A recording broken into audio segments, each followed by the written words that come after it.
If you look down, you will see a slightly raised stone and metal object on the ground. This easy-to-miss memorial marks the place where Jan Palach, who was 20 at the time, set himself on fire as part of a protest in 1969. In the previous year, Czechoslovakia experienced something called Prague Spring, in which the communist government allowed people more freedom of expression and even gave them the ability to critique their government. They called this freedom communism with a human face. It frightened the Soviet Union, who thought they would lose Czechoslovakia to Western Europe, so the Soviets ordered an invasion of Czechoslovakia to restore order. A few months later, Jan Palach immolated himself to draw attention to the negative effect invasion was having on Czech culture.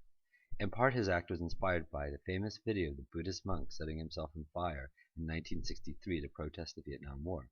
And Jan's act was part of a huge youth protest movement that affected the entire Western world, including the anti-war protests in the USA, anti-government protests in Mexico, and huge labor protests in France. Unfortunately, Jan's protest had little effect. Czechoslovakia was one of the last countries in Eastern Europe to abandon communism. Note the cross-like shape of the monument. This illustrates the theme in Czech memorials.